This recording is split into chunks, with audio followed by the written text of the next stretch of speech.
So the Coalition recently brought back a powerful Locust character to Gears of War 4, known as Gears of War SKORGE.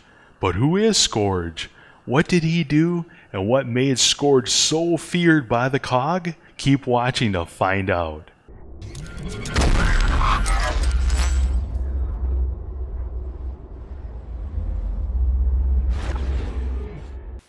Hey guys, it's Chris with Blind Man's Bluff Gaming. Welcome back, and I hope you're doing amazing today. Hey, if you're new to the channel, are you looking to stay up to date on the latest Gears of War 4 news? Then go ahead and hit that subscribe button so you don't miss anything. Now to start with guys, let me give you a spoiler warning. If you have not played Gears of War 1, and especially if you have not played Gears of War 2, I suggest just clicking off this video so it's not ruined for you. But if you're cool with it, I'm going to share with you who SKORGE is. Now when I was doing research for this video, I went to the Gears of War wiki and started reading about SKORGE, and it's so good I decided I'm just going to read it for you guys so you get all the details. Now it starts out that SKORGE was the High Priest of the Cantus and General of the Locust military forces after General Ram's death during the Light Mass Offensive. Now this took place at the end of Gears of War 1 where you dropped the Light Mass bomb.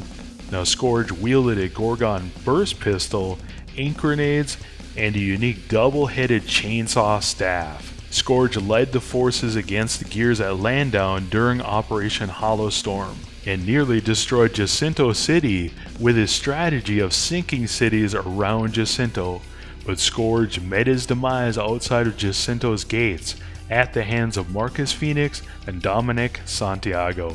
Biography: SKORGE, the High Priest of the Cantus. SKORGE was the High Priest of the Cantus caste. As the leader of the Cantus monks, SKORGE preached the religion of the Locust. He, like his fellow Locusts, practiced a polytheistic religion. Now the religion's greatest deity was the Riftworm. SKORGE, being the leader of the Cantus, was the only one able or allowed to communicate with and lead the Riftworm. The awakening of the Riftworm. After the death of General Ram and the destruction of the Outer Hollows during the Light Mass Offensive, again at the end of Gears of War 1, the Riftworm was awakened, giving SKORGE the opportunity to strike back at the Sarens. SKORGE was able to use his Cantus chant to lead the Locust counterattack against the humans. SKORGE and the Riftworm were able to sink 2 Saren cities along with several COG military bases. This counterattack made the COG realize that the Locust was not only not defeated, but had a way to sink Jacinto, the COG's last fortress. Operation Hollowstorm, the Landdown counterattack.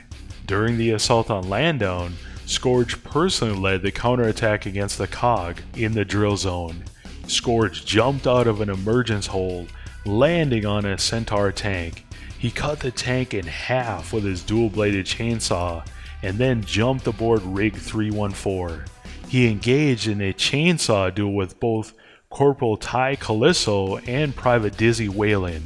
This resulted in Ty ordering Dizzy to flee after Ty was defeated. SKORGE captured Ty and several other Gears so they could be processed, chaining them up and taking them into the Hollow. The sinking of Lima. While many Gears made it into the Hollow during Operation Hollowstorm, SKORGE was able to destroy the city of Lima with the Riftworm, leading to a battle in the sunken city. However, the Riftworm was killed at the hands of Delta One, depriving SKORGE of his main asset to destroy Jacinto City. The Siege of Nexus. Now later, both COG forces and the Lambian troops attacked Nexus, laying siege to the Locust capital city. At this time, SKORGE was defending the palace when he learned of Delta's plan to sink Jacinto. SKORGE then informed Queen Mira and waited with her until Delta Squad arrived. After Queen Mira briefly questioned them, Mira ordered SKORGE to kill them, and he engaged in a duel with Delta Squad members Sergeant Marcus Phoenix and Corporal Dominic Santiago. During the fight, SKORGE attacked them with his ink grenades and deployed tickers, but Delta Squad was able to evade them. SKORGE then attempted to kill them by knocking down pillars and portions of the roof, but Delta's squad avoided them as well. Scourge then engaged in a chainsaw duel with Marcus, but retreated after he was beaten in combat and his dual chainsaw staff was broken. Scourge then called in his Hydra to pick him up. Now after Delta 1 boarded Ravens, Scourge pursued them on his Hydra. He chased them through the hollow tunnels until they grew too small for his Hydra, but he caught up to them again in the air outside of Jacinto.